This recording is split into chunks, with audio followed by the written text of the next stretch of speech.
Hola, Hola, profe, profe. buenas noches. Bien. Bien, profe, preocupados, pensamos que no iba a haber clase. No, no, no, no, no, no, no, para nada. Sí, ya, ya yo dije no hay clase hoy. El profe No, no, siguió no, enfermo.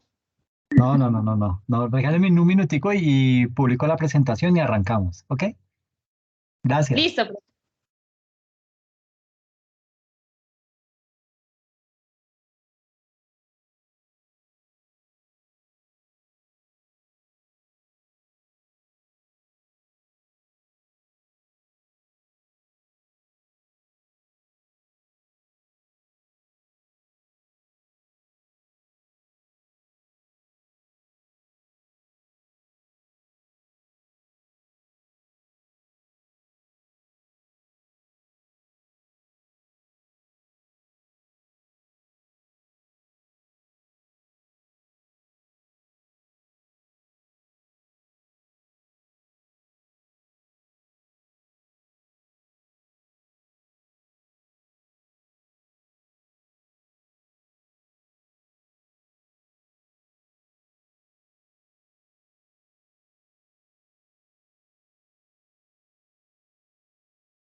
Por favor, ¿me pueden confirmar si están viendo la presentación?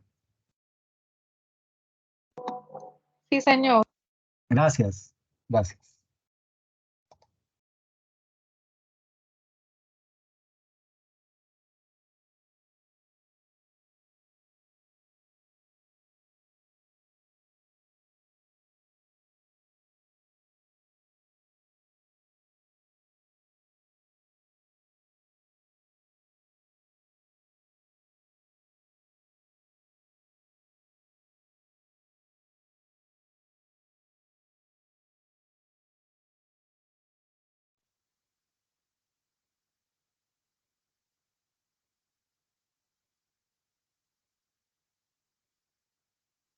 Bueno, básicamente hoy vamos a empezar a hablar acerca de lo que es todo el tema de instrumentos financieros. Este es un tema que es bien chévere, bien interesante porque ahondamos en muchos aspectos que son importantes y que de pronto no conocemos muy a fondo, pues precisamente porque hay muchos que son muy técnicos, ¿ok? Digamos que esta presentación eh, la vamos a abordar con aspectos relevantes desde lo que es la NIC, o sea, la Norma Internacional de Contabilidad 32, la NIC 39, la NIF 7, la NIF 9 y las secciones 11 y 12 de las NIF para PYME. Y eso se hace sobre la base de poder interpretar y comprender esa normatividad internacional. Como este es uno de los temas más extensos por analizar, digamos que es bien importante podernos enfocar en el análisis de los instrumentos primarios, eh, porque digamos que aquí hay instrumentos financieros primarios y los famosos instrumentos financieros derivados. ¿Ok? Entonces, en los derivados lo voy a mencionar, vamos a hablar de eso, pero no voy a profundizar tanto, ¿listo? Y vamos a tener que hablar también acerca de lo que es la contabilidad de coberturas, que eso requiere, digamos que un estudio un poco más amplio, pero pues igual lo voy a tocar acá. ¿Bien? Entonces, digamos que dentro de esta temática vamos a hablar de la siguiente manera. Vamos a hablar de unas generalidades de los instrumentos financieros. Hablaremos también acerca de lo que es el principio de reconocimiento y medición de los instrumentos financieros. Y luego vendrá los casos prácticos. ¿Ok? Eh, Hablando específicamente de lo que son las generalidades de los instrumentos financieros, podemos decir que la norma internacional de contabilidad, la 32, que habla específicamente de los instrumentos financieros, ahí se dice o habla específicamente de la presentación de esos instrumentos financieros. Y enfocado en esa presentación, se establece que un instrumento financiero es cualquier contrato que dé lugar a un activo financiero en una entidad y a un pasivo financiero o a un instrumento de patrimonio en otra entidad. ¿Qué quiere decir eso?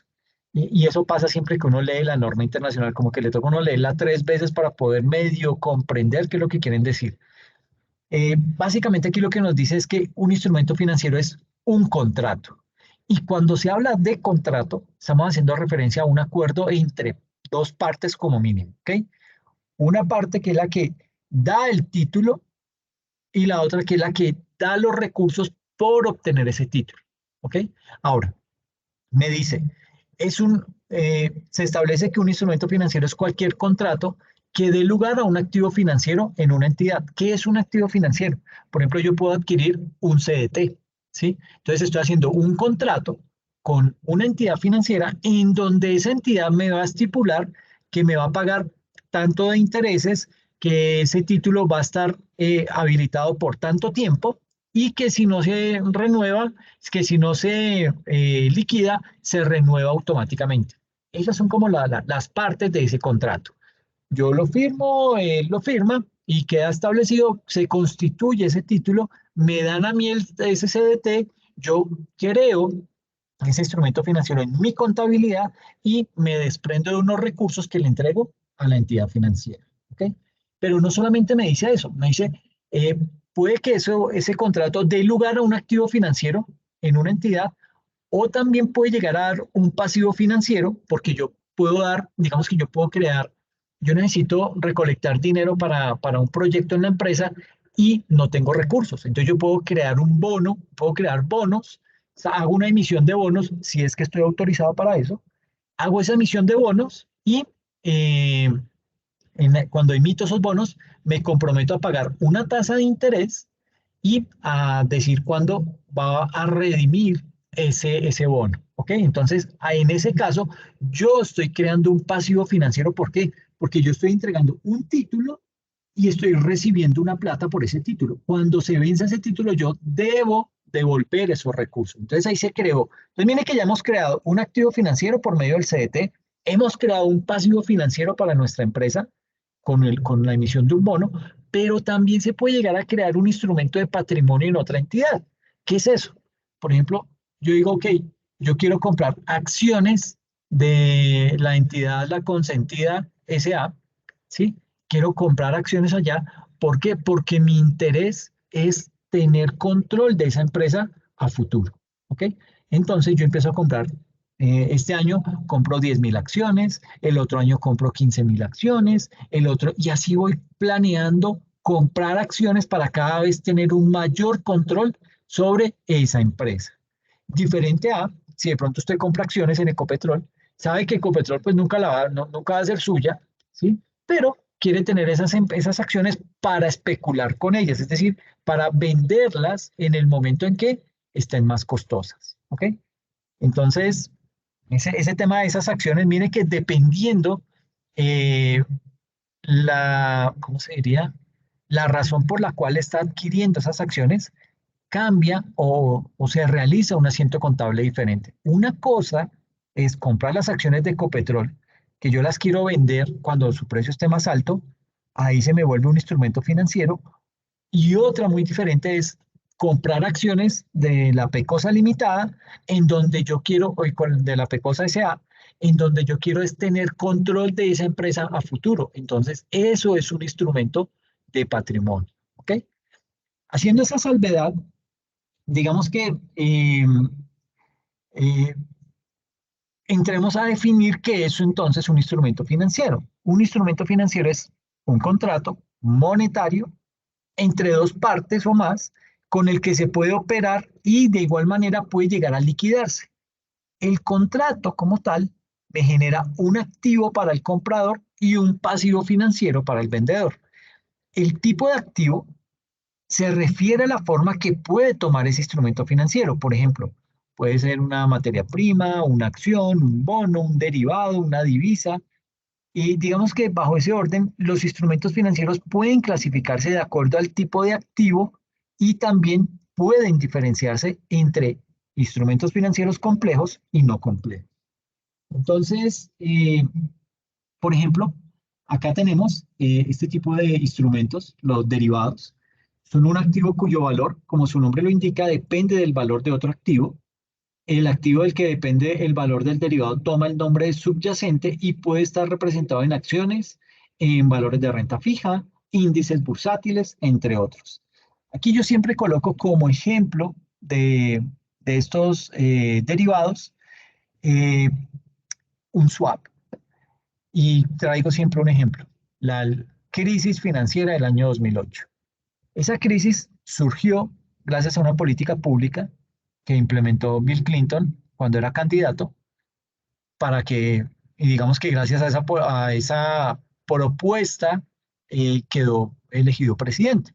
Y básicamente consistía en que él iba a flexibilizar los requisitos para otorgar crédito hipotecario a los norteamericanos. De esa manera, muchas más personas iban a tener su casa propia.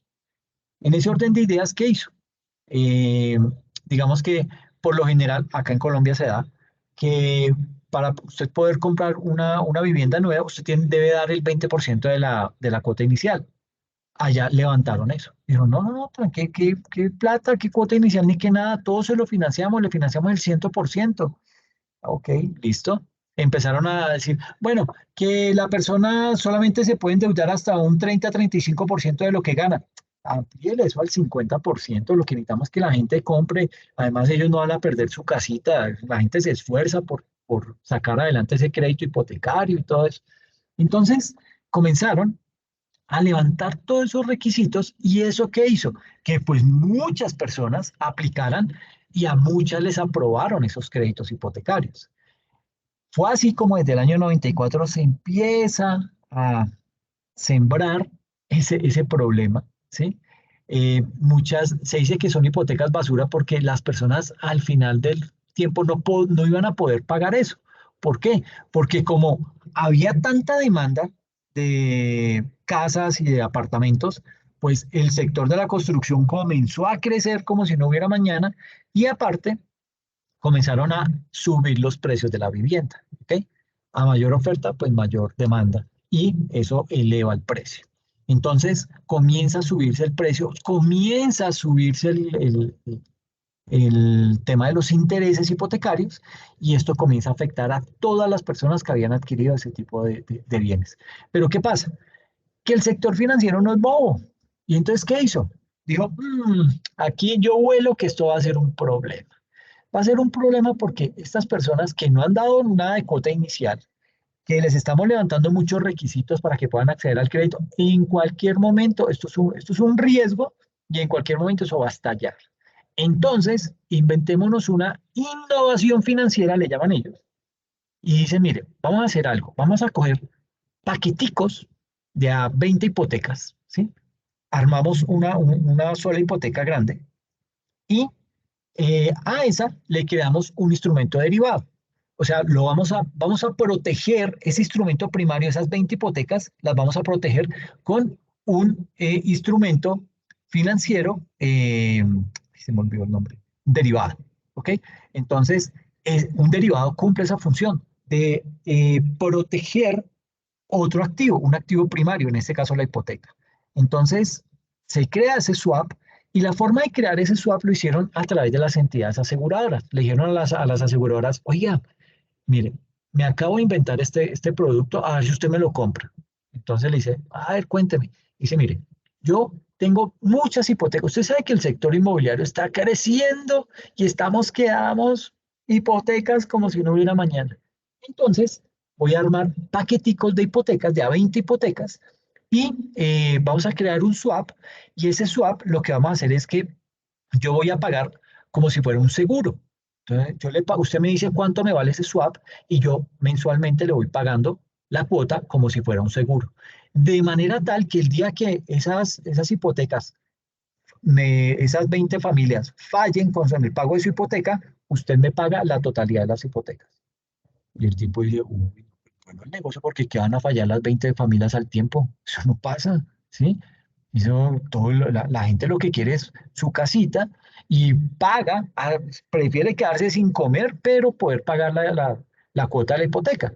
Entonces, bajo esa figura, comienzan a proteger con ese derivado esas hipotecas. ¿Y qué pasa? Que ese derivado pues funcionó chévere, mucho tiempo los bancos paguen y paguen y paguen ese seguro, pero porque ellos sabían que eso iba a estallar. Entonces comenzaron a llegar aseguradoras de todos lados, las más grandes aseguradoras del mundo están en Londres, en Inglaterra. Comenzaron a venir eh, aseguradoras de Inglaterra y decir, oiga, venga, señor del sector financiero norteamericano, déjeme participar en el negocio, dígame qué le compro, y yo compro esas hipotecas y le aseguro esas hipotecas y de esta manera ganamos ambos. Entonces, listo, comienza una competencia, entonces el precio de ese swap bajó un poquito, digamos que había tanta oferta, bueno, no tanta oferta, había tanta demanda que eso hizo que el precio bajara. Y entonces ya, digamos que se arrancaban asegurando 20 hipotecas por, qué sé yo, por 10 millones de dólares, estas 20 hipotecas ahora las están asegurando en 7 millones de dólares. Entonces, pues digamos que era un buen negocio para el banco. Y comienza y sigue pagando el banco y sigue, y más entidades aseguradoras, no, venga, que allí está toda la plata en Estados Unidos y comienzan a hacer inversiones allá y compren hipotecas como si no era mañana. Y claro, esto, pues cuando se empieza a generar el problema, que comienzan a subir las tasas de interés, se vuelve más costoso el terreno en Estados Unidos y eso elevó completamente el valor de las hipotecas. Eso hizo que muchas familias tuvieran que decidir entre, bueno, o comemos o pagamos la hipoteca. Y la gente dijo, no, hay que comer, olvidémonos de la hipoteca, le entrego su vivienda, no me interesa eso, yo me quiero salir de eso, déjeme a paz y salvo y yo voy pago arriendo, ¿sí? Y las familias comenzaron a hacer eso. Entonces, claro, fallaron las 20 familias de ese primer paquetico y le tocó a la aseguradora pagar esas 20 hipotecas, porque ese era el negocio, ¿sí? Ese era el swap que me protegía esas hipotecas. Entonces comienzan las aseguradoras a decir, venga, pero ¿en qué momento se está desordenando este mercado? ¿Qué pasó? Y comienza toda esa desbandada de hipotecas en las que las personas ya no podían pagar más y todas esas aseguradoras comienzan a quebrar. Entonces, el banco pues no perdió mucho porque pues, las aseguradoras le pagaban hasta que se quebraron, ¿sí? Se quedaron con una gran cantidad de inmuebles, pero pues el banco no, digamos que es el negocio, ellos se desencartan rápido, comienzan a vender eso mucho más fácil. Y esto fue lo que generó esa crisis.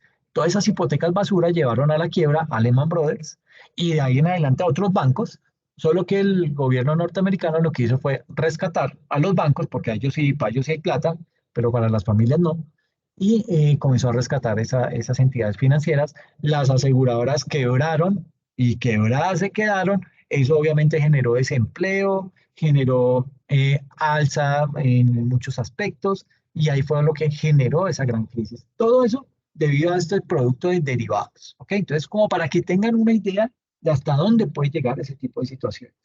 También tenemos como tipo de instrumento el bono. ¿Qué es un bono? Son valores que representan una deuda que tiene la empresa que emite el bono con las personas que adquieren esos bonos. Están los CDTs, que es un certificado de depósito a término, es la inversión en la que el cliente entrega dinero a una entidad financiera por un plazo establecido previamente para que al final esa entidad le entregue el capital junto con los intereses. Tenemos las cuentas de ahorros, que es un depósito que se realiza que realiza el cuentaviente con disponibilidad inmediata y una rentabilidad irrisoria durante un periodo determinado según el monto ahorrado. Los títulos de tesorería son títulos, los TES son títulos de deuda pública que emite un gobierno y son administrados, en el caso de Colombia, por el Banco de la República, y al igual que los bonos, en la fecha de vencimiento es cuando se paga al inversionista el dinero que invirtió más los intereses. Las acciones representan la propiedad sobre una empresa. Son títulos de renta variable porque la utilidad económica que se obtiene al invertir en ellos depende de los resultados que tenga la empresa en un momento dado. Los fondos de valores son carteras constituidas y administradas por sociedades o grupos de personas que tienen como fin estimular y desarrollar el fondo de valores invirtiendo el dinero en diferentes instrumentos de inversión que ofrece el mercado de capitales. De esto vamos a hablar ahorita. Fondos de capital privado. Hace referencia al dinero aportado por inversionistas calificados, a eso se le denomina capital privado, y al agrupar ese dinero de los diferentes inversionistas se constituyen los fondos de capital privado cuyo objetivo es invertir en pequeñas y medianas empresas con un gran potencial de crecimiento. Y los ETFs son conocidos por sus siglas en inglés, Exchange Traded Funds o fondos de inversión cotizados. Son instrumentos de inversión que cotizan en bolsa, igual que una acción, y que pueden ser comprados o vendidos al precio en el que se encuentren en cada momento de una sesión sin tener que esperar el cierre del mercado. Sin tener que esperar el cierre del mercado para conocer el valor liquidado. Perdón, pero no sé por qué. Me lo trato de arreglar. A ver, esto me mejora.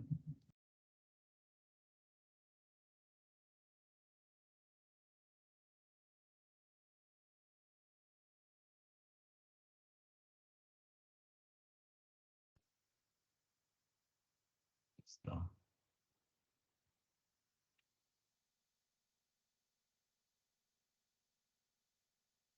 Entonces, esos son los ETFs, ¿listo? Aquí es bien importante también hablar de otro tipo de finanzas. No sé si ustedes han tenido oportunidad de escuchar lo que son las finanzas descentralizadas. Voy a colocar un video para que podamos observar de qué se trata eso y por qué lo importante de esas finanzas descentralizadas.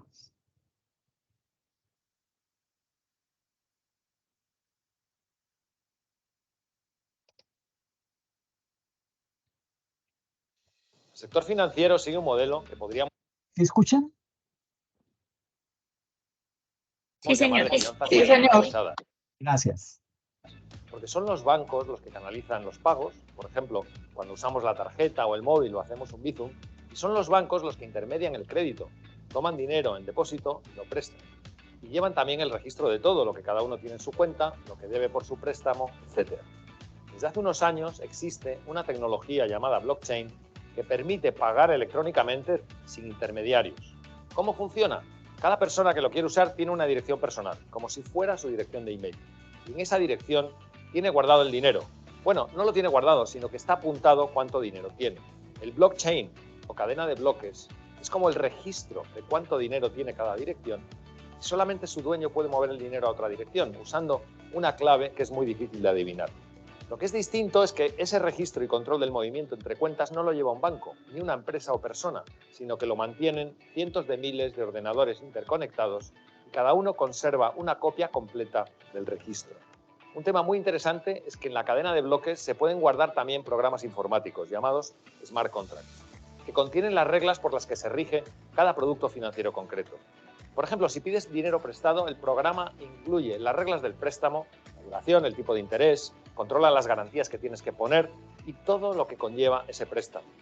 En realidad, no le estás pidiendo dinero prestado a nadie en particular, se lo estás pidiendo a un programa informático que tiene dinero porque otras personas se lo han prestado. Esto es lo que hoy en día se conoce como finanzas descentralizadas o DeFi. Las finanzas descentralizadas están en una etapa muy inicial, pero están creciendo muchísimo y pueden cambiar cómo funciona el sector financiero, permitiendo que cualquiera, a cualquier escala, pueda participar tanto para usar como para ofrecer servicios financieros sin más intermediario que un programa informático. DeFi también permite que surjan nuevos tipos de intermediarios que faciliten la interacción con esos programas, aunque será más fácil cambiar de unos a otros que en el esquema centralizado actual. El sector financiero está siendo el primero, pero la descentralización mediante smart contracts almacenados en el blockchain va a extenderse a prácticamente cualquier sector de actividad. Es lo que se conoce como Web 3.0, la nueva versión de Internet en la que los servicios están más descentralizados. Nos espera un futuro fascinante.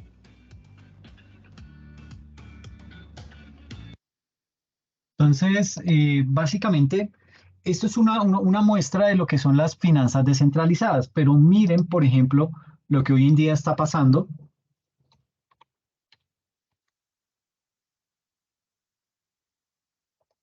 Entonces, cuando hablamos de finanzas descentralizadas, básicamente estamos sacando del medio al sector financiero, a los bancos, de ese tipo de transacciones. Aquí, por ejemplo, mire esta empresa, no sé si alguien la conocía, Ascenso. Ascenso es un producto que ha creado la Bolsa de Valores de Colombia y es por medio de la cual usted que necesita plata para su emprendimiento, hace su propuesta a través de esta plataforma. Y yo que quiero invertir en su emprendimiento, porque lo conozco, porque sé que tiene una muy buena idea de negocio, porque usted es muy responsable, etcétera, etcétera, decido invertir en su modelo de negocio. ¿Qué pasa? No hay ninguna entidad financiera de por medio. ¿Por qué? Porque es que si usted acude a la entidad financiera, usted va a tener que pagar una tasa de interés muy alta, ¿sí? Aquí usted dice cuánto es lo que va a pagar de interés. Y yo como cliente digo, no, esa tasa de interés que está pagando es muy bajita, ¿sí? Entonces más bien miro otro proyecto y yo tomaré la decisión en qué proyecto voy a invertir. Esto tiene una ventaja y es que la Bolsa de Valores de Colombia, digamos que en caso de que su proyecto de emprendimiento no dé los rendimientos adecuados o quiebre, pues la Bolsa de Valores me restituye el 50% de la inversión. Es decir, yo sé que puede ser muy poco, pero pues digamos que estoy corriendo un riesgo y puede que las cosas salgan bien, pero me estoy arriesgando. O sea, siempre va a haber ese nivel de riesgo ahí. Y de todas formas, pues digamos que la tasa de interés me va a rentar mucho más que lo que me renta un CDT en una entidad financiera. Entonces, básicamente acá, aquí dice, vea, digamos que es un producto de la Bolsa de Valores de Colombia. Me dice que han habido 10.759 inversionistas que han realizado 57.218 inversiones, es decir, casi que cada inversionista realiza 5 inversiones en diferentes proyectos. Se han financiado más de 70.183 millones de pesos en 159 campañas exitosas. Y aquí uno puede invertir o financiarse. Entonces, si usted es emprendedor, entra aquí a financiar, a Finánciate, y propone ahí su proyecto, coloca, bueno, en qué consiste su idea de negocio. Muchos ya digamos que el emprendimiento está andando, ¿sí? Lo que necesitan es más capital para poder seguir creciendo, lo cual está bien. Y digamos que aquí aparece este tipo de productos. Aquí vienen entonces, por ejemplo, campañas para invertir. Entonces viene todo el portafolio de las campañas en las cuales yo, como inversionista, puedo decir, voy a invertir a tal campaña.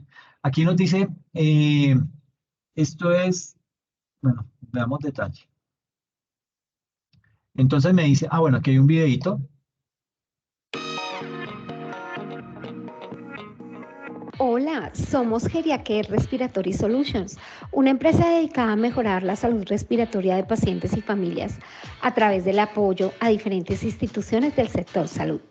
Acompañamos en la mejora de la calidad de vida de quienes padecen enfermedades respiratorias crónicas, agudas y apnea obstructiva del sueño, ofreciéndoles equipos de alta tecnología y de fácil manejo con personal idóneo y especialistas en el área respiratoria.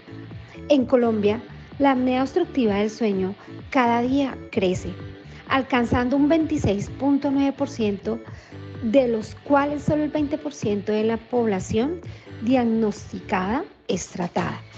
Esta situación ofrece una oportunidad de crecimiento en atención en salud para que muchas más personas puedan ser tratadas y disminuya la mortalidad en este grupo de pacientes. Por tal razón, es necesario que debamos invertir más en equipos que tratan estas enfermedades para alcanzar a más pacientes y mejorar el servicio en cuanto a la prestación de servicios en salud, disminuyendo así las complicaciones y las rehospitalizaciones, por supuesto. Los recursos de esta campaña serán destinados a capital de trabajo para la importación de equipos de alta tecnología que serán ofrecidos en el mercado nacional, satisfacer dichas necesidades y alcanzar a poblaciones que aún no hemos podido alcanzar. Con nuestro equipo profesional y altos estándares de calidad, estamos seguros que llegaremos a más pacientes, logrando con tu inversión que juntos salvemos más vidas, ofreciéndole a familias y pacientes lo mejor de la tecnología y la atención profesional, y así obtener una buena rentabilidad. Únete para que juntos salvemos más vidas. Entonces, digamos que esa es como la venta de esa idea. Entonces, este grupo creó ese producto, Geriacare SaaS. Y aquí dice entonces, ¿qué están buscando ellos? Ellos están buscando una financiación, bueno, digamos que ellos tenían una meta de recaudo de 150 millones de pesos, ¿sí? Y lograron recaudar 151.200.000 pesos. Digamos que esta todavía está abierta, pues no sé si ya recaudaron, digamos que la meta ya la alcanzaron, pero de pronto quieren recaudar más. Tienen 60 días para cerrar esta oferta y hay 151 inversionistas que han aportado, casi que uno podría sacar la relación, que 151 inversionistas, cada uno ha invertido de 1 millón de pesos. ¿Sí? ¿Cuál es la condición? Que ellos pagan una tasa del 19% efectivo anual, que es mucho mejor que si usted abre un CDT que le está rentando por ahí el 13% efectivo anual. Entonces le paga un poquito más, el plazo es a 36 meses, el pago de intereses es mensual. Aquí muchos proyectos tienen un periodo de gracia, este no tiene periodo de gracia. ¿Qué es el periodo de gracia? Que digamos que acuerdan decir, mire, voy a dar un periodo de gracia de 6 meses, en los cuales durante esos 6 meses solo le pago intereses y le empiezo a pagar capital desde el 7º mes en adelante. Y uno dice, bueno, usted toma la decisión. ¿Cómo es la forma de pago? Mensual. La garantía del Fondo Nacional de Garantías es del 50% sobre la inversión. Entonces, si usted aporta 1 millón y esto quiebra, pues le reconocen 500.000 pesos. ¿Okay? Sector comercial por mayor. nuestra campaña y aquí viene toda la información de qué es ese tipo de empresa y lo que quiere hacer. Entonces, mire que es una buena alternativa para encontrar productos sobre los cuales poder invertir. Aquí hay otro, Velonet, cuarta campaña. Mire que ya esta es la cuarta vez que recogen dinero. Tienen una meta de 1.200 millones. Ya han recaudado 1.200 millones, 70.000. Todavía falta 55 días para cerrar, está abierta. Y aquí hay otras campañas para, para el tema de, bueno, aquí está, estas son las que están abiertas. Eh, Deuda en ascenso, equity, campaña, ¿cómo hago para ver todas las campañas?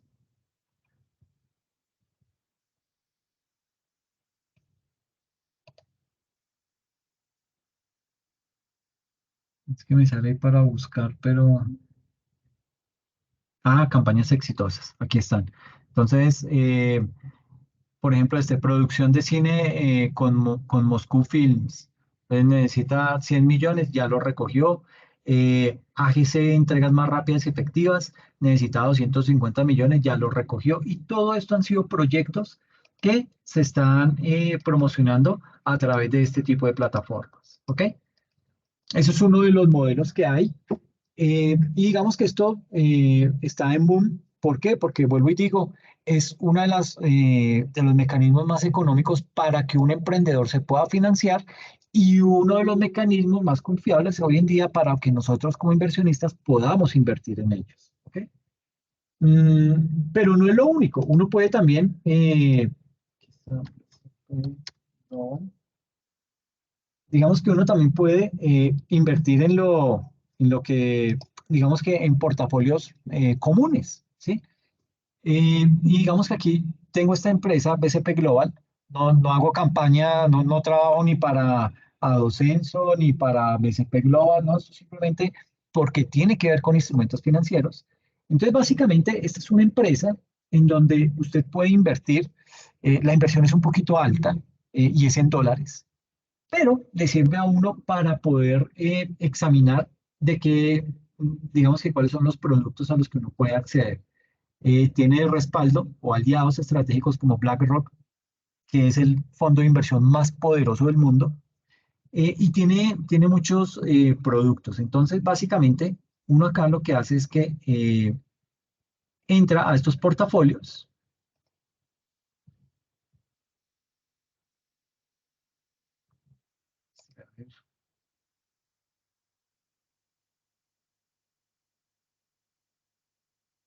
Bueno, entonces aquí están los portafolios para cada perfil.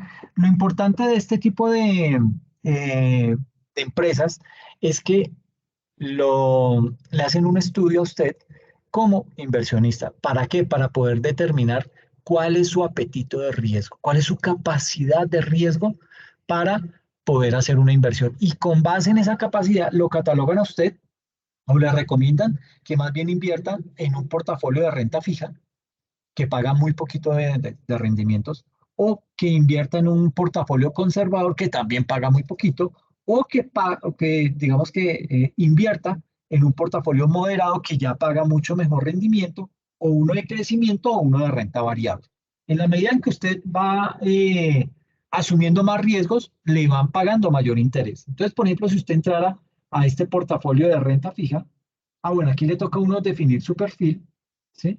Entonces ahí le van a pedir edad, que si tiene hijos, que un poco de cosas, pues precisamente para poder definir cuál es el portafolio al que más le pueden recomendar, ¿listo? Entonces, aquí en Define tu perfil, uno coloca bueno, digamos que se crea la cuenta y después de que se ha creado la cuenta, eh, ya digamos que le hacen a uno unas preguntas con el propósito de, venga, es que yo creo que me había creado en alguna ocasión.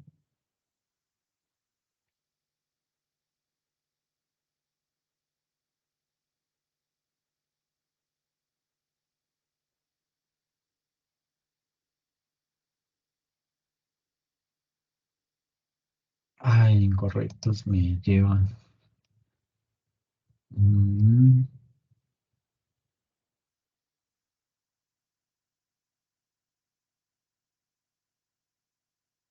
Si quiere usted vaya haciéndolo desde su equipo, regístrese, no le van a cobrar, no le va a pasar nada, es simplemente como para que pueda...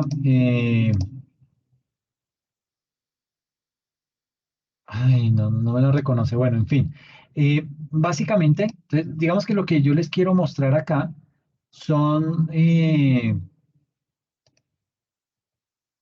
los portafolios y en qué están invirtiendo, que es lo verdaderamente interesante de este tipo de productos.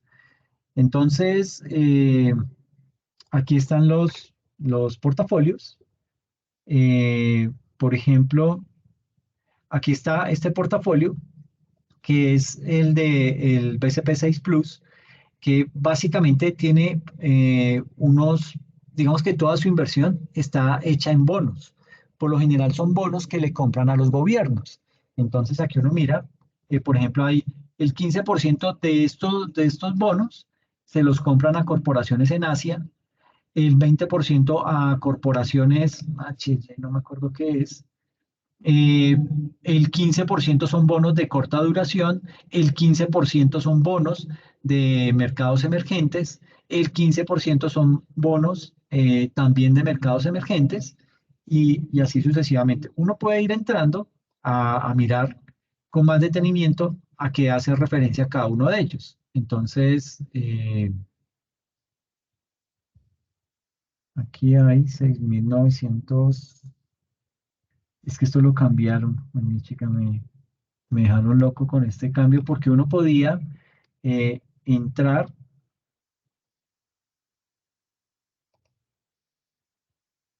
y le mandaban un PDF con la discriminación detallada de qué conforma ese tipo de portafolio. Entonces le decían a uno, mire, el 5% son bonos que le compramos al gobierno de Uruguay, el 8% son bonos que le compramos al gobierno de Taiwán, y así sucesivamente lo van haciendo. Entonces, es que no me deja abrir nada, qué feo.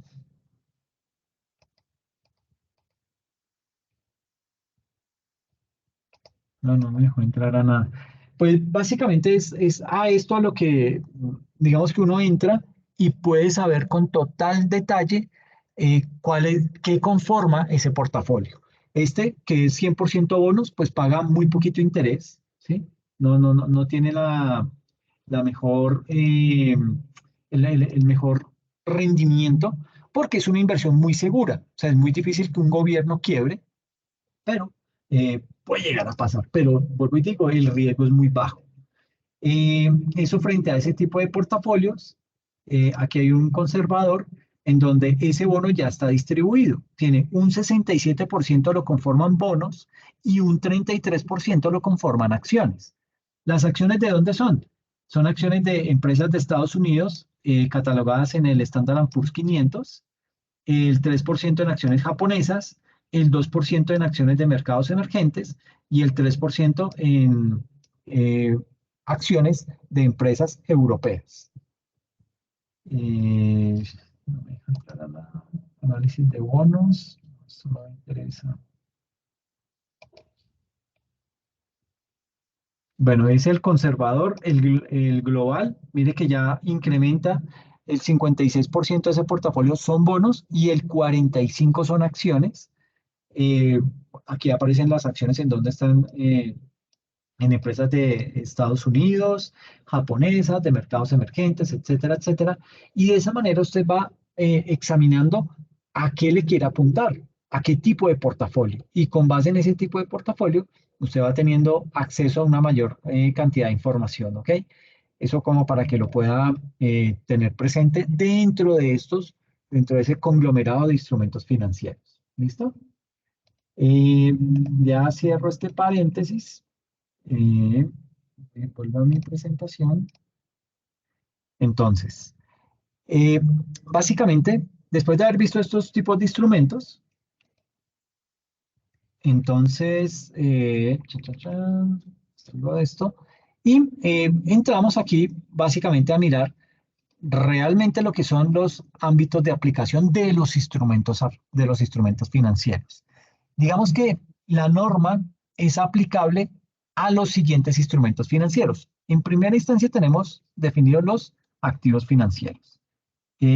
Esos activos, digamos que el primero de ellos es el efectivo y otros activos líquidos equivalentes. Dentro de activos financieros también tenemos los créditos por operaciones comerciales, o sea, todo lo que tiene que ver con clientes y con deudores varios. Otro tipo de activo financiero son los créditos a terceros, es decir, préstamos y créditos financieros que se han concedido, incluidos los que surgen de la venta de activos fijos o de activos no corrientes.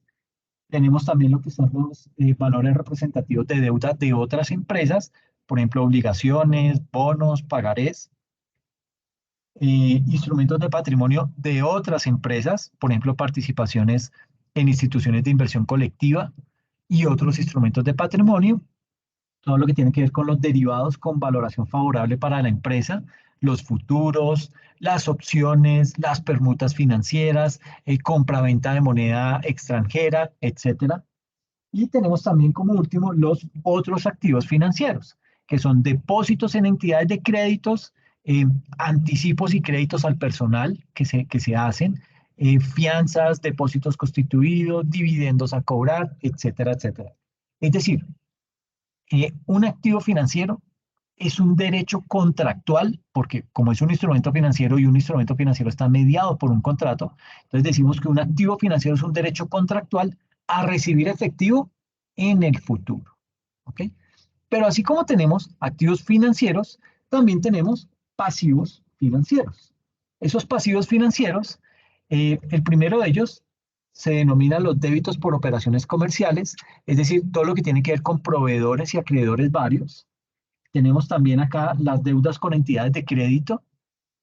En tercer lugar, tenemos las obligaciones y otros valores negociables emitidos. En cuarto lugar, los derivados con valoración desfavorable para la empresa.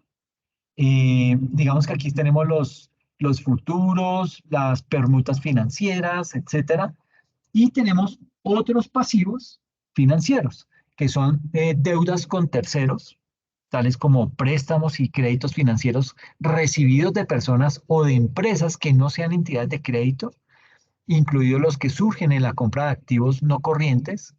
Y digamos que los pasivos financieros o un pasivo financiero y un instrumento de patrimonio o de capital que representan una obligación contractual de entregar efectivo en el futuro. Entonces, un activo es un derecho contractual a recibir efectivo en el futuro. Un pasivo financiero o un instrumento de patrimonio es una obligación contractual de entregar efectivo en el futuro. ¿Listo? Pero sucede que en términos de instrumentos financieros, usted se puede estrellar con cosas tan raras como el siguiente caso que vamos a hablar, y lo he llamado el caso somalí. No es que se llame así, le puse ese nombre simplemente porque hace referencia a Somalia. Sucede que, no sé si ustedes se acuerdan, el 24 de marzo del año 2021, esta noticia abrió todos los noticieros del mundo. Decía, el canal del Suez ha sido bloqueado por un gigantesco buque portacontenedores encallado en sus aguas. Esto lo dijo el New York Times. ¿Sí? Sucede que uno de los barcos más grandes del mundo, un barco taiwanés, ese barco se llama el Ever Given, ese barco se quedó completamente encallado en el famoso canal egipcio que se llama el canal del Suez. Eso es una foto aérea que le tomaron a ese barco. Imagínense lo estrecho que es ese canal del Suez, y este barco se le ocurrió quedar atravesado en todo el canal. Ahí no pasa ningún barco que usted quiera, ¿sí? No puede pasar. Y sucede que ese barco quedó ahí atrapado, quedó ahí encallado, ¿sí?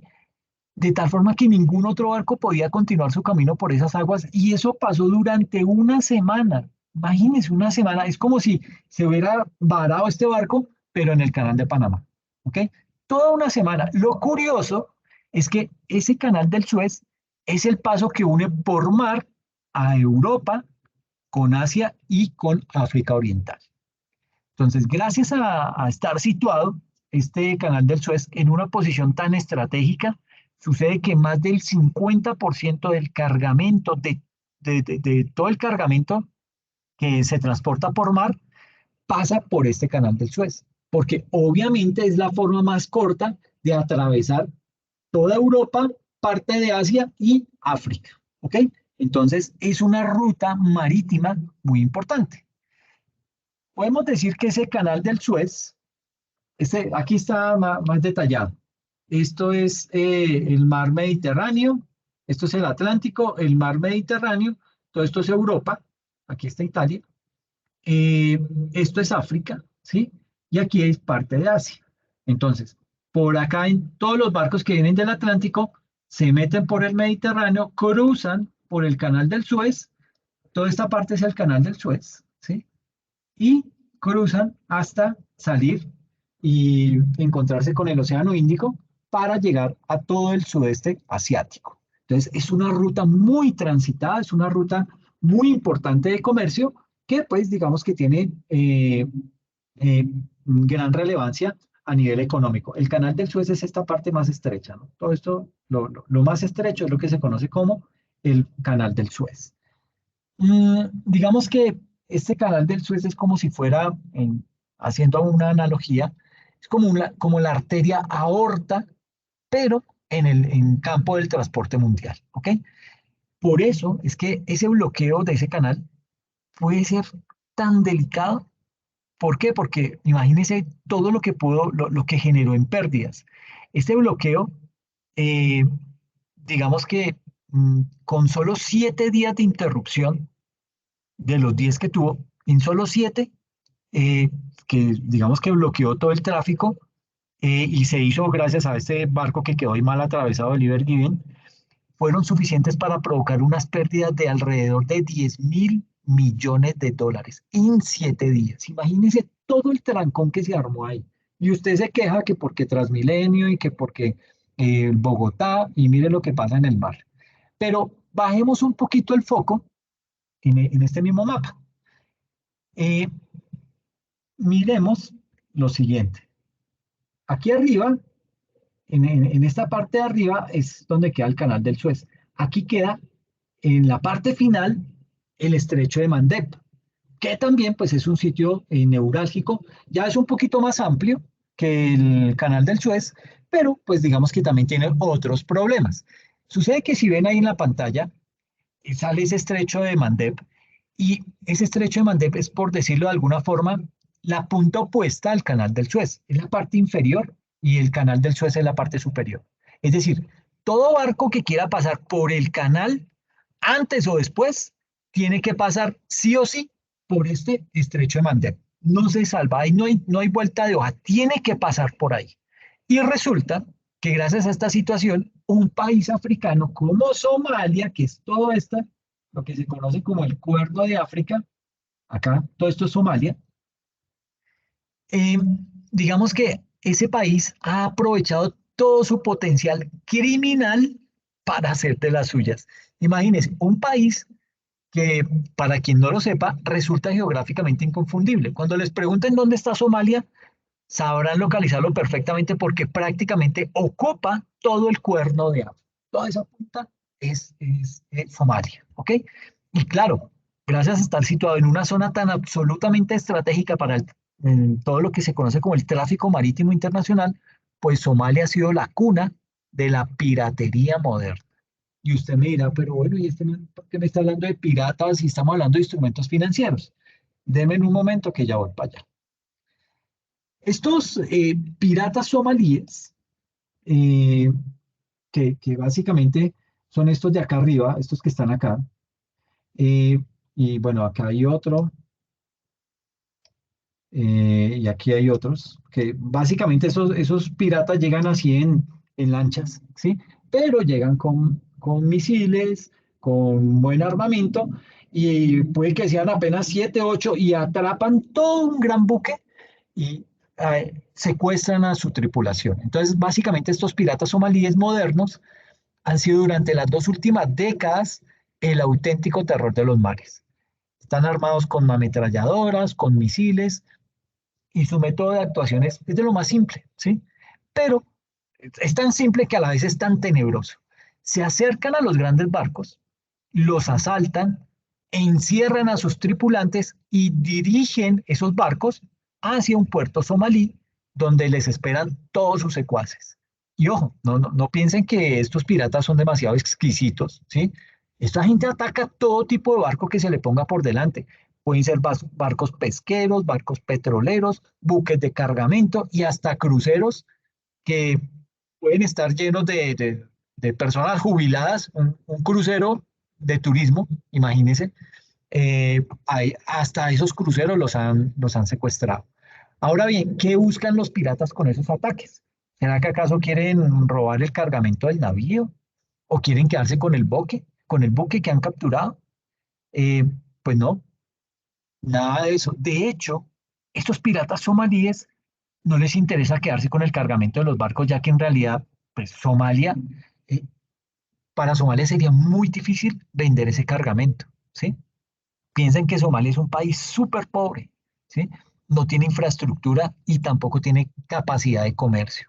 A pesar de estar situado en el sitio en donde está, no tiene capacidad de comercio, de lo pobre que es. Ahora, si quisieran vender ese barco que secuestran, lo quisieran vender a otros países, pues tampoco podrían, porque para eso necesitan toda una red de distribución y de transporte muy compleja. Pero entonces, ¿por qué no se quedan con los barcos para ellos? Lo más probable es que, de nuevo, al ser un país con tan pocos recursos, ni siquiera podrían pagar el combustible necesario para el funcionamiento de ese barco, ni tendrían ¿cómo se le llama a esos sitios en donde dicen barcos? ¿Barcos? Bueno, digamos que el parqueadero marítimo, astillero. No tienen tampoco astilleros en donde puedan desarmar esos barcos y vender sus piezas. No tienen cómo, ¿sí? Entonces, se pegan es una encartada grande, pero utilizan esa encartada para sacar el máximo provecho.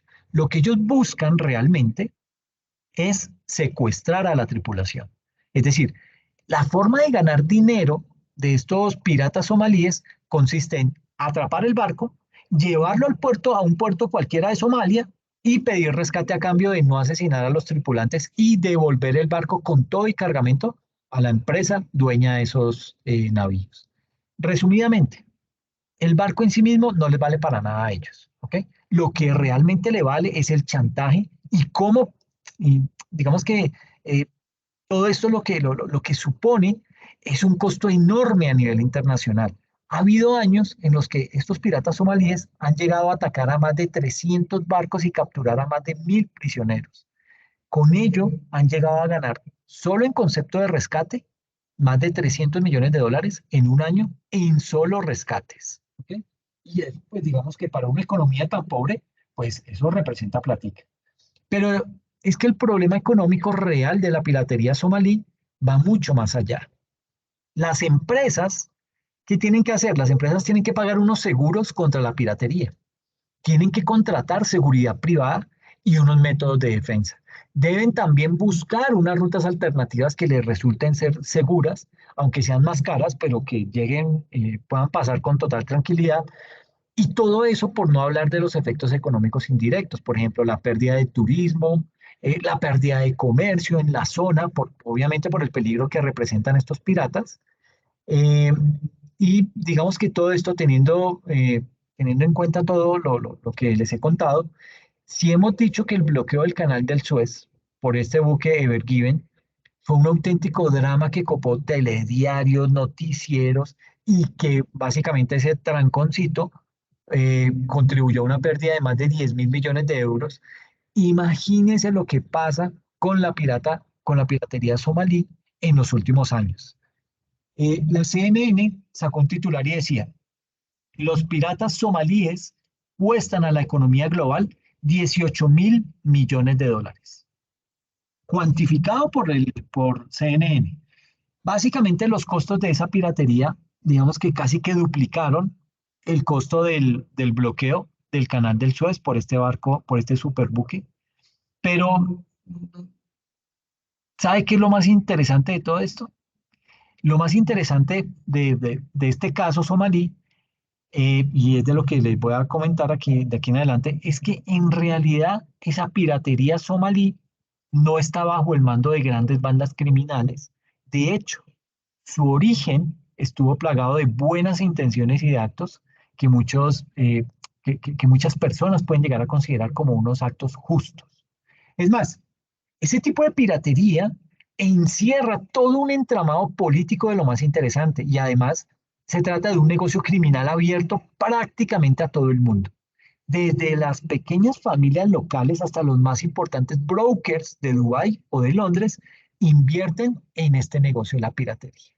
Entonces, imagínense, esto se ha convertido casi que en una bolsa de valores. La bolsa de valores de Somalia está básicamente eh, buscando recursos para financiar la piratería. Entonces, pues usted dirá, pero ¿y eso sí es legal? Pues vamos a verlo. Imagínese, usted como tal puede llegar a participar e invertir en este tipo de negocios, en la piratería. Aunque pues no nos adelantemos tanto, eh, porque para entender cómo funciona ese mercado, pues primero tenemos que empezar por el principio de la historia. Estoy seguro de que antes de abordar toda esa historia, ustedes ya habían oído hablar acerca de estos piratas somalíes. Pero también estoy seguro de que si usted tiene más de 40 años, eh, esto es algo que solo empezó a escuchar a partir del año 2000. O sea, antes no se escuchaba de piratería, de piratas y ese tipo de cosas. Eso no pasaba. Fue después del año 2000 que empezó a verse este tipo de situaciones. Y es que en realidad Somalia no siempre fue un país dado a la piratería, ¿sí? Hasta los años 70 y 90, Somalia era una región africana más, otro país pobre, ¿sí? Gobernado por otro dictador comunista, pero a fin de cuentas era una región más, sin nada que destacar. Pero hubo un momento que lo cambió todo. Al igual que con Putin y la Rusia de los últimos años, con las invasiones a Georgia, con invasiones a Ucrania, digamos que el dictador de Somalia, él se llama Siad Barre, este señor tenía ciertos aires expansionistas, es decir, quería invadir tierras, quería invadir más territorio, y eso es muy propio de de los dictadores. En zonas de países cercanas a Somalia, por ejemplo, ahí está Etiopía, hay otro país que se llama Djibouti, en esos países vivían ciertas familias de etnia somalí. Y eso fue lo que avivó a que este dictador quisiera apropiarse de parte de esos países a la fuerza. Lo mismo que hizo Rusia con Ucrania, con el Donbass y todas estas regiones, que porque ahí habían porque ahí habían familias rusas, entonces eso era un territorio ruso y invadió y se apropió y ahí está todavía en guerra. Este señor hizo lo mismo. ¿Ok? Eh, en el año de 1977, ese dictador dirigió el ejército de Somalia hacia Etiopía con el único objetivo de quedarse con gran parte de sus tierras. ¿Y qué fue lo que pasó después? Pues lo que pasó es que esta operación fue un auténtico desastre. Al principio, digamos que la Unión Soviética apoyó la invasión de Etiopía, pero después, con el paso de los días, Rusia, o bueno, la Unión Soviética en su momento, se cambió de bando y básicamente dejó sola a Somalia, y pues prácticamente quedaron a merced de del ejército de, de Etiopía, y obviamente pues perdió la guerra. Aunque digamos que mm, eso no es del todo, pero bueno, quedémonos con la sensación de que intentó invadir y perdió la guerra. Eso en la década de los 70. ¿Qué pasó después? Lo que pasó es que esa operación fue todo un desastre, ¿sí? Le fue mal. El respaldo que tenía se le terminó volteando y quedó embarcado y perdió esa guerra. Eh, Aparte de eso, muchas, digamos que muchas familias de etnia somalí fueron expulsadas de esos territorios de Etiopía y fueron mandadas a Somalia. Y créame que cuando les digo que todo eso causó grandes problemas, es porque así fue. Imagínense que la población de Somalia aumentó abruptamente. O sea, como los echaron de Etiopía, tuvieron que devolverse a Somalia. Imagínense que cogiéramos aquí en Colombia y sacáramos a todas las personas de Venezuela y los mandáramos para Venezuela. Entonces, vuelve y se genera un problema para Venezuela. ¿Por qué? Porque Venezuela ya está acostumbrada a manejar unos 3 millones menos de habitantes que le representan mayores recursos en temas de salud, que si bien es cierto de pronto dejó de recibir algo por tema de impuestos, pues no es mucho porque las personas que se salieron pues no eran de pronto las más adineradas o por lo menos las que llegaron a Colombia. Los otros sí iban, los más adinerados iban a Miami, a España y pues allá se acomodaban. Acá no. Entonces, imagínense eso, sacamos a todos los venezolanos y todas esas familias llegan de nuevo a Venezuela. Eso pues forma un problema eh, demográfico en un país como este. Y si ese país está bien llevado, no tiene economía, no tiene recursos, no tiene nada, pues va a ser mucho más complicado todavía, ¿sí? Entonces, básicamente, esas familias pues llegaron a Somalia, ¿sí? Eh, y esto, pues, ¿qué hizo? Desató una guerra interna y pues básicamente generó una problemática mucho más impresionante en este pobre país, ¿sí? Somalia, la población aumentó muchísimo y de repente había que dar de comer a muchas más personas. Eh, la guerra había drenado los pocos recursos del país y encima, a diferencia de otros estados, solo el 1,8% del terreno de Somalia es mayoritariamente, que es mayoritariamente desierto, solo el 1,8% de terreno era cultivable. Imagínense, el 98,2% del territorio es desértico. El 1,8 apenas es un territorio que se puede cultivar. Entonces, pues digamos que es difícil. Imagínense, todo ese país y solamente el 2% es cultivable. Entonces, digamos que tras la guerra hubo un largo periodo de miseria y de hambre en Somalia.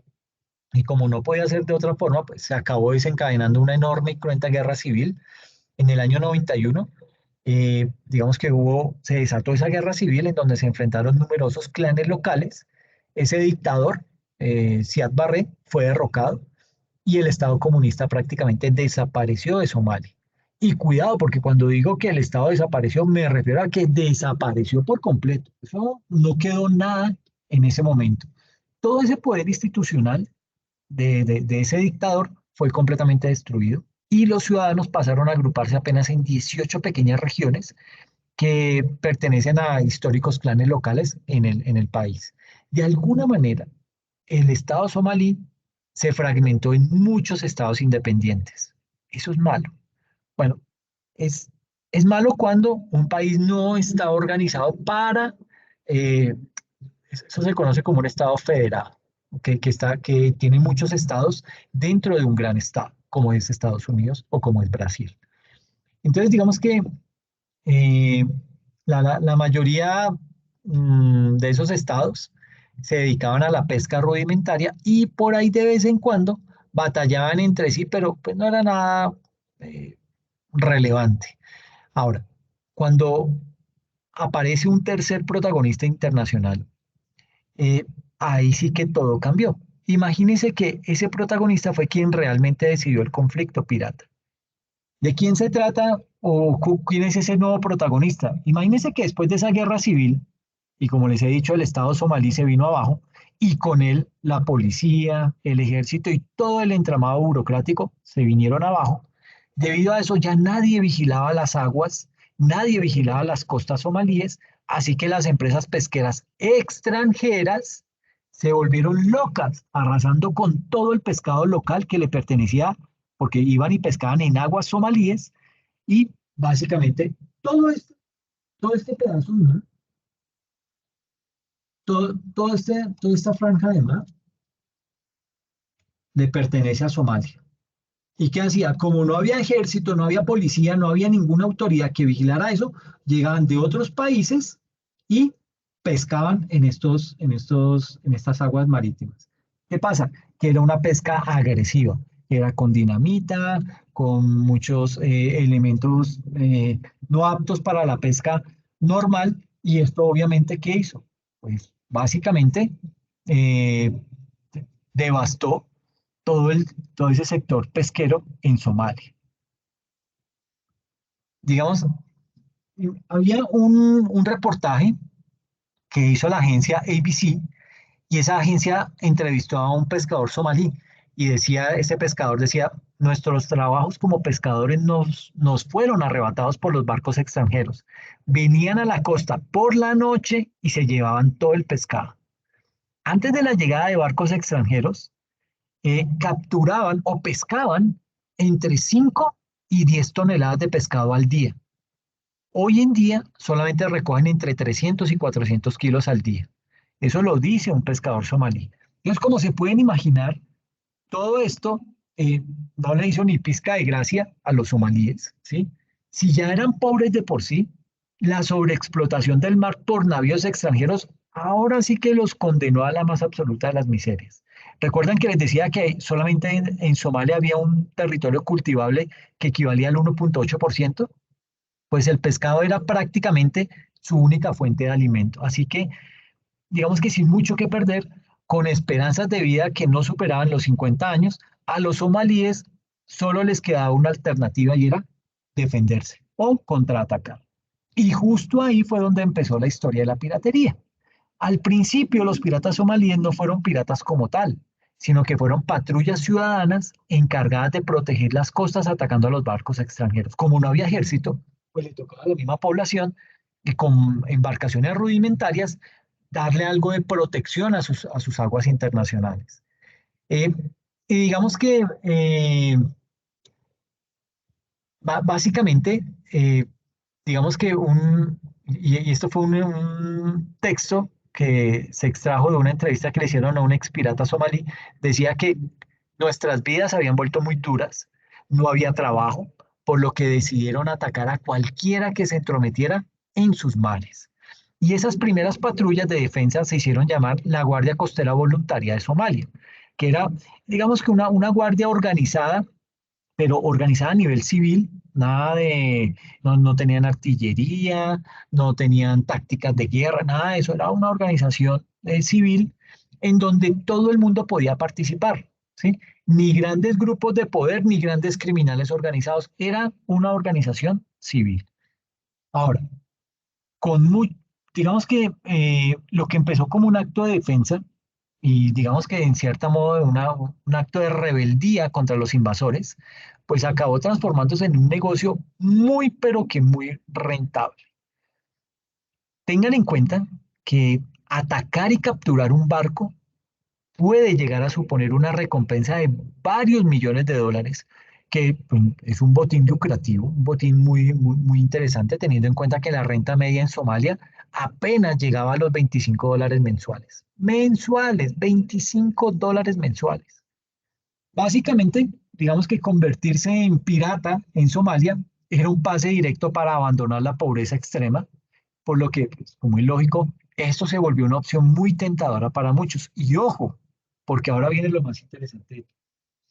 Resulta que los piratas no eran los únicos que empezaron a ganar dinero con la delincuencia marítima. Lo más curioso es que muchas familias locales también se hicieron de oro sin necesidad de atracar ningún barco. Y usted dirá, pero bueno, ¿cómo así? ¿Cómo pueden familias que no están en mar abierto, que no están armadas, cómo pueden esas familias ganar dinero desde tierra sin participar en los asaltos? Pues preste toda la atención. A toda la gente, digamos que, es que no tengo aquí una imagen. Trato de mostrarles para que se den cuenta cómo funcionaba ese tema. Mm,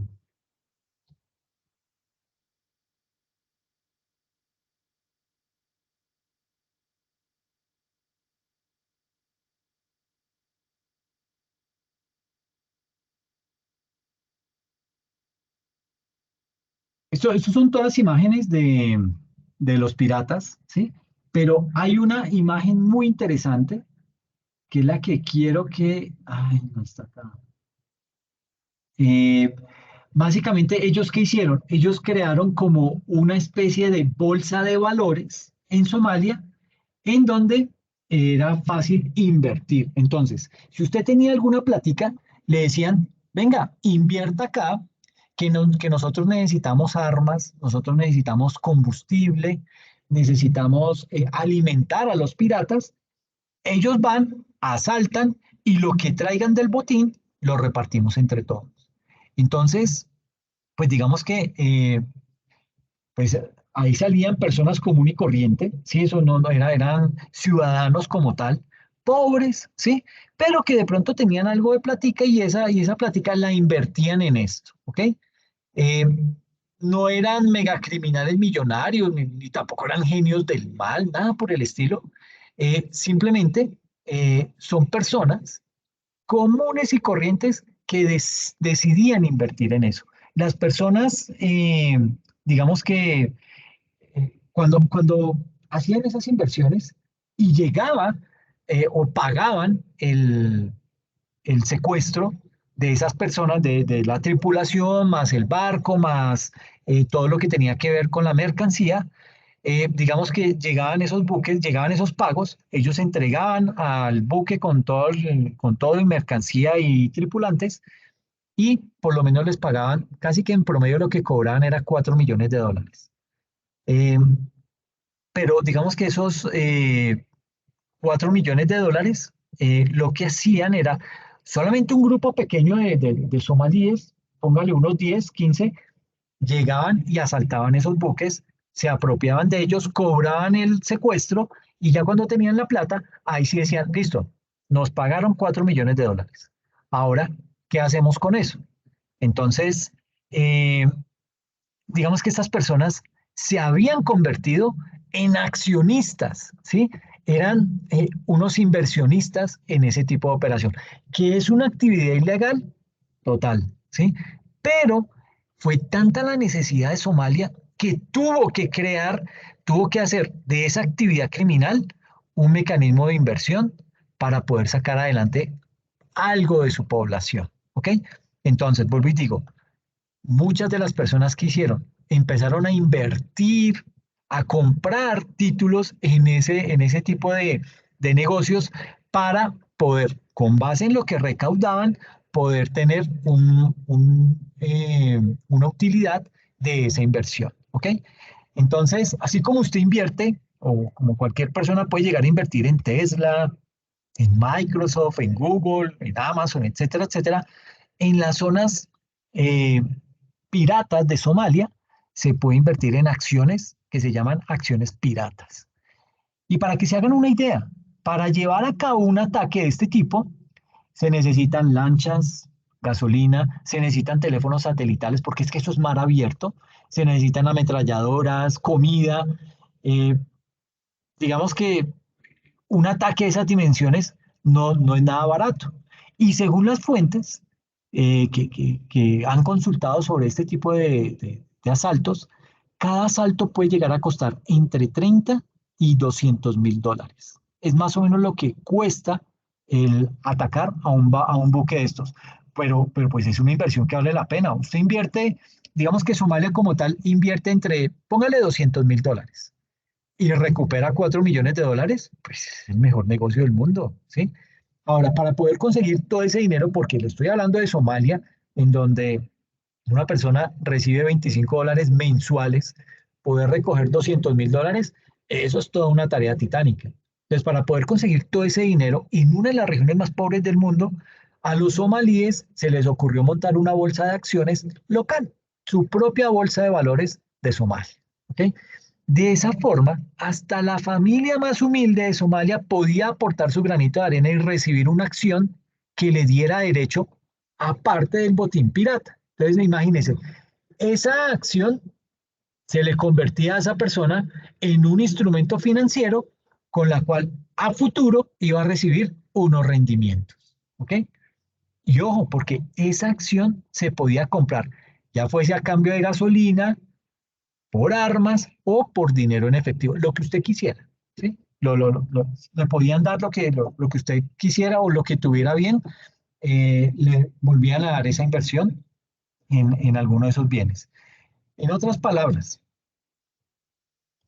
ahí podía participar todo el mundo, daba igual la forma, lo importante es que aportara al negocio. De hecho, usted podría llegar a invertir en, bueno, si tiene la suficiente valentía, pues, como para poder invertir en esta bolsa de Somalia, para poder adentrarse en ese inhóspito corazón y desgarrada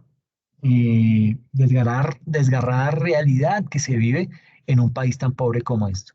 Y la pregunta del millón es, bueno, si hay una bolsa de valores, si yo hago una inversión, ¿cuáles eran las tasas de beneficio? ¿Sí? ¿O cuánto dinero se ganaba por las inversiones en piratería?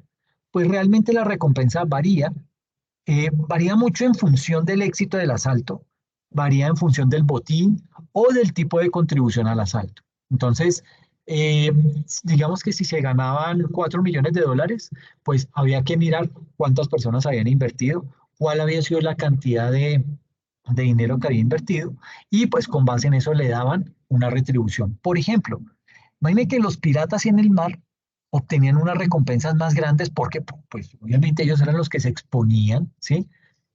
Yo les arranqué contando que los barcos, cuando empezó todo el boom de la piratería de Somalia, básicamente los barcos tuvieron que en muchas ocasiones cambiar de rutas o contratar seguros muy altos, guardias o empresas que se dedicaban básicamente a ¿cómo se dice?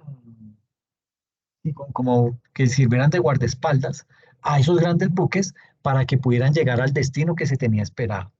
Entonces, esos piratas que iban y atacaban esos buques, pues digamos que ellos obtenían una muy buena inversión, una muy buena rentabilidad de esa acción, pero también había piratas que se quedaban en tierra.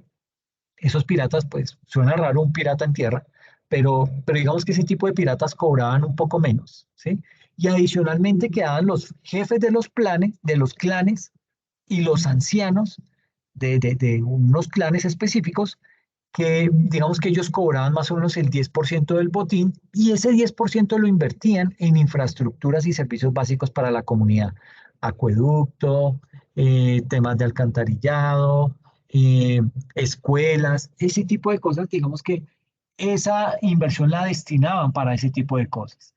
Es decir, crearon casi que una especie de impuesto a la piratería.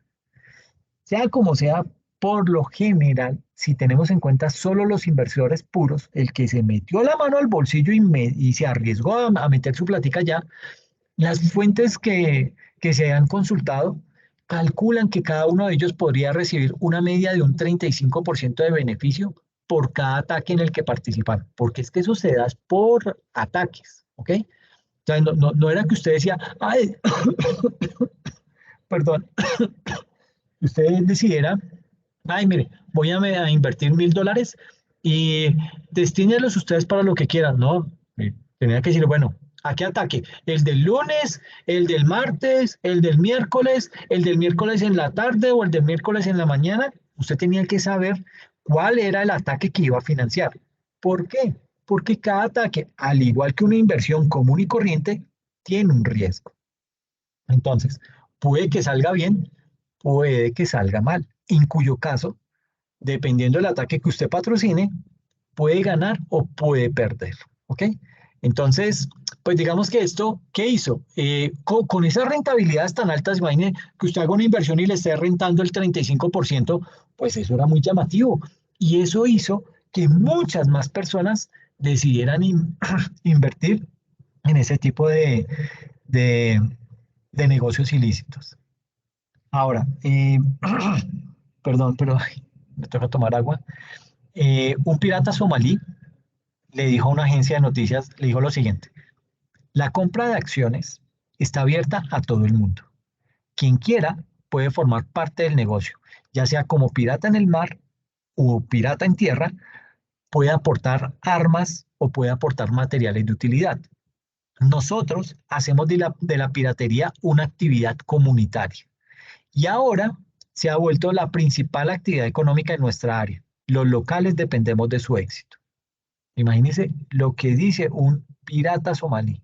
sea, todo esto ya se volvió una actividad económica propia de Somalia.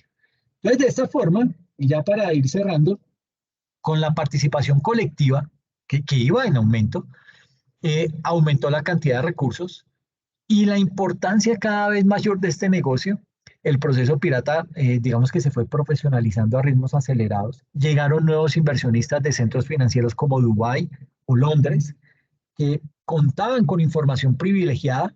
¿Qué tipo de información? Rutas, ¿sí? ¿Qué contenía cada uno de los buques? ¿Sí? Esos buques que podían ser asaltados, ¿qué contenían? Entonces, digamos que es una información privilegiada. Y si tenía, qué sé yo, petróleo, pues era un buque por el que más iban a cobrar, etcétera, etcétera. Entonces, también, digamos que llegaron ese tipo de inversionistas, pero en Somalia también empezaron a contratar a negociadores profesionales de países como Estados Unidos, que eran capaces de pedir rescates mucho más altos de lo que pedían los propios somalíes. Y además se montaron enormes compañías en países desarrollados con los que se podía lavar todo el dinero de esos ataques e introducirlo al sistema financiero internacional. ¿Ok? Todo, digamos que hasta ahí iba muy bien. Como se dice en el argot popular, todo iba viento en popa. Sin embargo, la alegría no duró mucho. ¿Por qué? Porque todo comenzó a cambiar de un momento a otro. Como les decía, pues la piratería, que empezó como un acto de defensa propia, terminó convirtiéndose en una auténtica gasolina para la economía local. Eh, no obstante, pues digamos que llegados a ese punto, la criminalidad se desbocó. Los piratas pasaron de defenderse en sus propias costas a atacar barcos en aguas de otros países, lo cual pues ya generó conflictos internacionales. Eh, y digamos que hubo barcos que fueron secuestrados a más de 600 kilómetros de la costa de Somalia.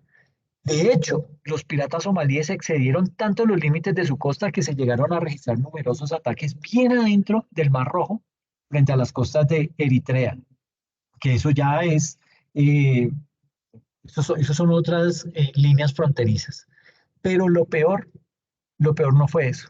Más allá de que al principio de la historia de la piratería sirviera para impulsar la economía local o para defenderse, para defender las costas e incluso para financiar a los pequeños gobiernos de clanes locales, esa, eh, digamos que esa situación acabó llevando, jugándole una mala jugada a Somalia.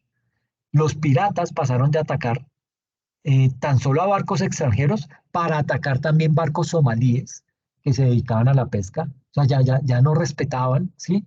De forma similar, varios organismos internacionales como la ONU, que digamos que solían enviar alimentos y ayuda humanitaria a la región, pues dejaron de hacerlo porque, claro, que iban a meter allá barcos cargados con material en un mar lleno de piratas, pues ni loco que estuvieran. Y por si fuera poco, el conflicto pirata causó graves estragos a países fronterizos con Somalia, que de igual forma pues se veían afectados por la conflictividad marítima. Es por eso que a partir del año 2008, los gobiernos locales de Somalia se pusieron de acuerdo en combatir la piratería. Y al mismo tiempo se empezó a construir un nuevo gobierno federal en Somalia. Y los países de las Naciones Unidas también se pusieron de acuerdo para luchar contra ese tipo de flagelos conocidos como la piratería. Entre esa lista de acciones para poder frenar esa actividad criminal, por ejemplo, se permitió a los barcos llevar seguridad privada armada a bordo de los barcos y se desplegaron efectivos militares para perseguir a los piratas en las propias aguas de Somalia. El resultado fue que el número de asaltos que se registraban obviamente cayó. Hasta hoy en día ya no se registra ninguno. Pero a pesar de que el nuevo gobierno de Somalia hasta ahora haya colaborado activamente en la lucha contra la piratería, las cosas, digamos que se pueden poner mucho más complicadas. En un artículo de una agencia noticiosa decía que el gobierno de Somalia ha insistido en que las resoluciones de las Naciones Unidas han cumplido su objetivo y no serán renovadas, ¿sí? Es decir, pueden volver a reactivar la piratería y como la piratería prácticamente ha desaparecido, el gobierno de Somalia quiere prohibir que los navíos de ejércitos internacionales puedan perseguir a los piratas dentro de las aguas del país. Esto pues obviamente, digamos que las intenciones de este tipo de políticas anunciadas hace pocos meses no están del todo claras, así que quizás este negocio criminal, junto a su peculiar mercado bursátil, vuelva a resurgir y a causar problemas tal y como lo hizo hace apenas unos años. Y esto pues el tiempo lo dirá. Habrá que esperar hasta dónde puede llegar este tipo de situaciones, pero esto simplemente es para comentarles cómo una actividad ilícita puede llegar a convertirse en tema de instrumentos financieros. ¿Ok? Mira hasta dónde llega. Mire que se transaba ese tipo de instrumentos en un mercado, eh, digamos que legal, porque era dentro del mismo Somalia, y eso generaba rendimientos y permitía toda esa actividad criminal en un país tan pobre como es. Entonces, mire lo delicado que puede llegar a convertirse este tipo de situaciones. Por eso es que en Colombia ya hablamos de, oiga, legalicemos la droga, ¿sí? Tratando también de mirar, ¿por qué no aprovechamos los recursos que tenemos? ¿Sí? Con el ánimo de mirar a ver hasta dónde podemos llegar. Obviamente eso no es bien visto por el resto de países. Es una situación que no creo que nunca se vaya a dar, pero pues digamos que está sobre el tapete. Eso les quería comentar el día de hoy, traerles este tipo de situaciones que, aunque pues no son del todo comunes, que no se escuchan mucho por estos lados del mundo, veamos que también tienen un impacto económico. En la próxima sesión hablaremos acerca de las coberturas contables, miraremos un ejemplo de coberturas contables para entender de qué se trata y hablaremos de muchos ejemplos, parte práctica de muchos casos que traemos de instrumentos financieros. Hablaremos también del mercado de valores, tipos de instrumentos financieros y especificaremos cada uno de ellos. Hablaremos de políticas contables de instrumentos financieros y luego ya nos metemos con la parte práctica vista desde el reconocimiento y la medición de esos instrumentos financieros. ¿Listo? Abordaremos casos que están inmersos dentro del componente del taller. ¿Ok? Entonces, les recomiendo muchísimo que asistan o que si no pueden asistir, pues por lo menos vean las grabaciones para que se pueda documentar al respecto. ¿Listo? No sé si tienen de pronto alguna inquietud, alguna duda.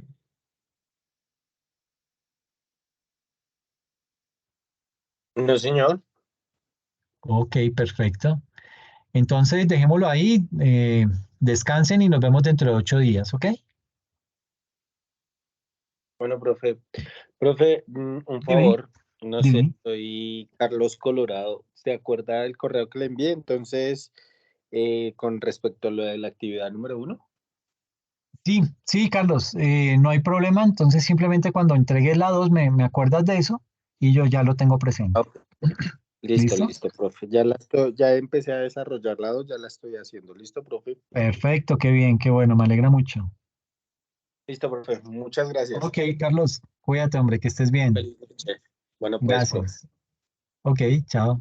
Hola, Kelly. Chao. Hola, profe, ¿cómo está? Bien, bien, todo muy bien, gracias. Bueno, profe, yo tengo una pregunta en cuanto al taller Dime. y estoy un poco confundida en lo del deterioro.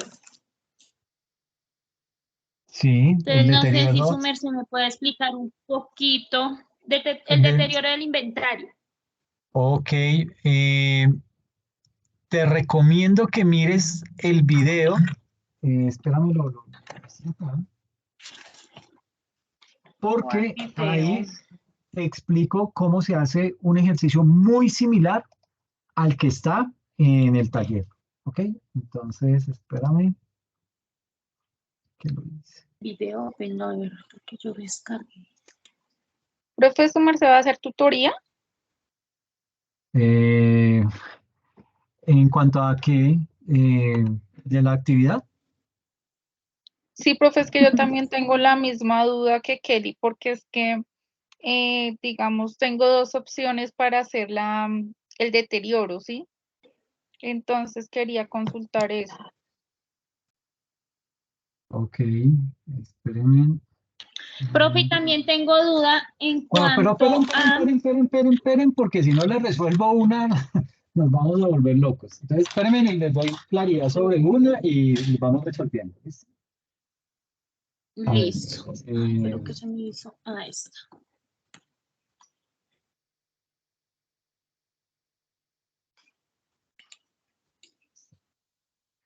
entonces, aquí en la plataforma van a encontrar, Bien. Es que yo no hay.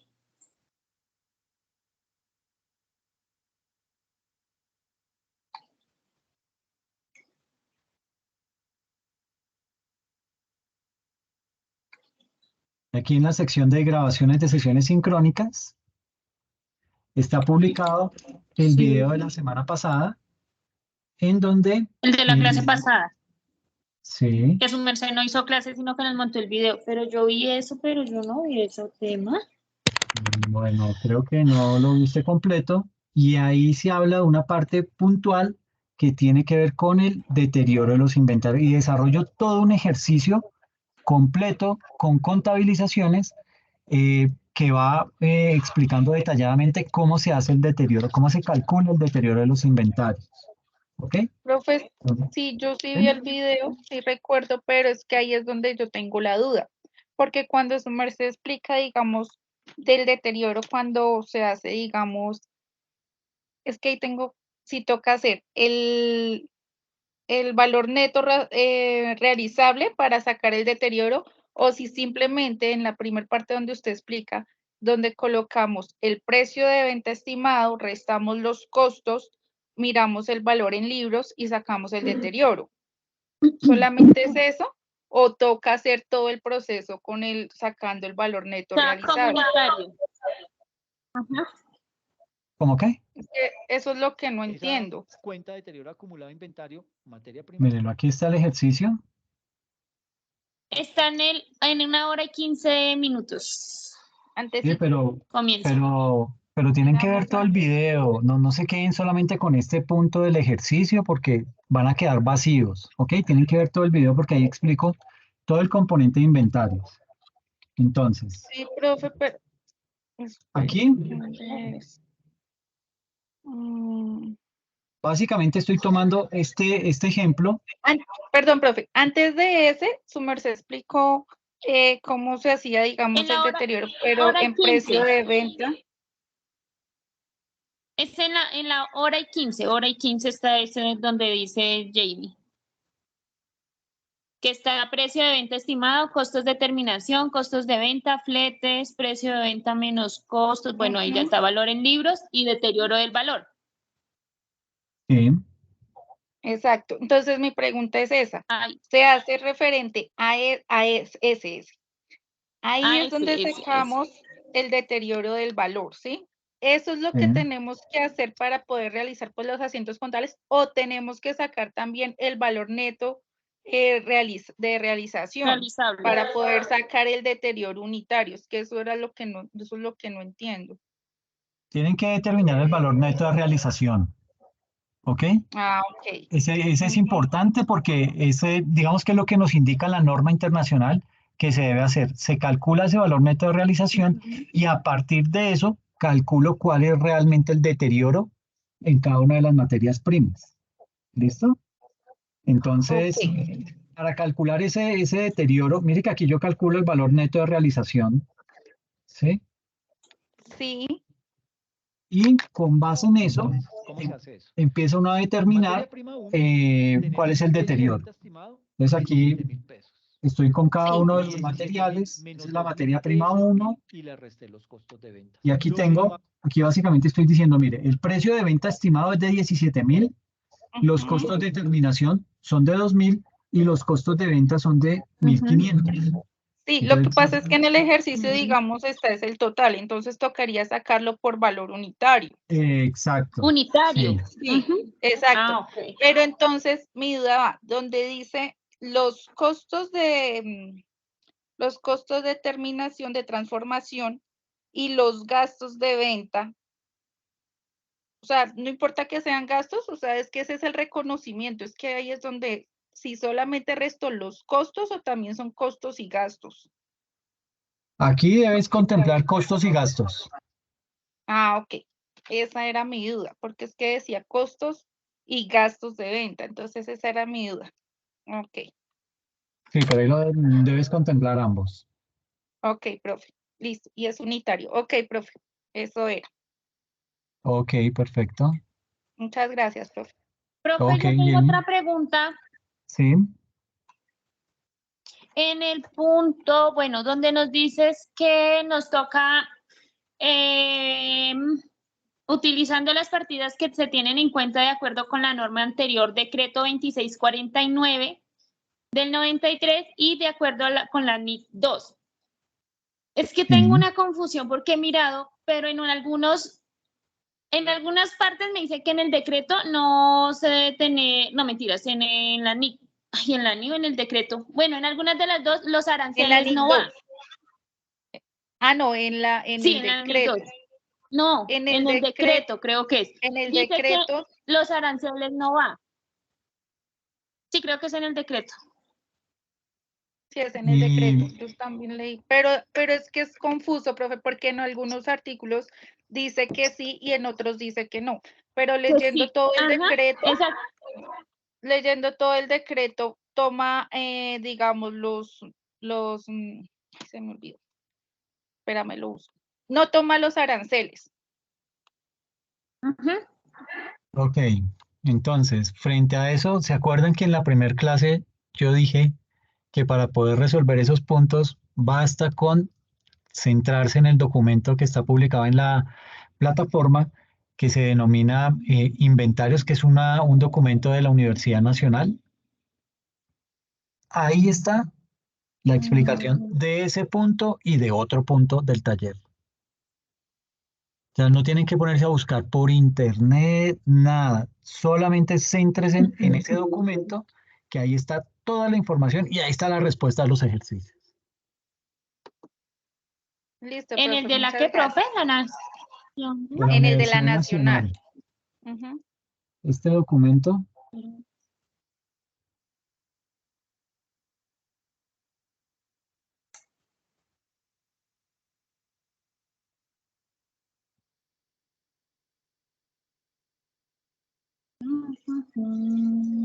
Revista. Creo que debe ser esta. Ese documento, Implementación de Norma Internacional de Inventarios en Colombia, que dice acá revistas.unal.edu.co, y ahí Sí. simplemente le dan clic, léanse ese documento y Es con que, ese documento tienen. sí, y es que incluso ahí hay un ejercicio y ahí se incluyen los aranceles. Es que por eso fue que quedé confundida porque en unas partes de internet yo busqué y me salía que aranceles no. Y en el documento que el profe dice, ahí se incluyen los aranceles. Entonces por eso me quedó la duda, ¿será que sí, será que no? No, pero céntrate en este documento que es el, Ah, el, ok. el el documento clave El para recurso, desarrollar. sí. Exacto. Sí. Si no, pues tenía esa duda porque yo dije, pues no sé si sí o no. O sea, quedé con, yo dije, es mejor preguntarle al profesor. Ok, pero sí, Porque yo me guié fue por esto que su merced dice. ok, sí, pero sí, toma como base este documento que es totalmente claro Ok. y es muy explícito. Listo, profe. Bueno, señor. Eso Ok, era todo por el momento mientras voy avanzando. listo. Bueno, Vale, entonces profe, muchas descansen gracias. Profe, y qué nos pena, vemos. la ¿Sí? diferencia en Gracias, cambio, profe. ¿cómo la reconocemos? ¿Cómo así? ¿En qué punto? En ese mismo que dice Ah, diferencia en cambio, ok. Mira el ejemplo que está en ese documento y ahí te dice cómo se maneja. diferencia en cambio. Ok, listo, Sí, profe. pero sí, céntrese en ese documento, no tienen que indagar en otro lado, solo ese documento les va a resolver toda la vida frente a ese tipo de puntos que tienen ahí en el taller. No, ok, profe. Listo. Sí, es que es mejor preguntar. Sí, pero esto lo había dicho desde la primera sesión. Sí, sí, profe. Bueno, listo, no hay problema. Entonces así quedamos. Gracias. Gracias, Bueno, profe. que estén bien. Chao.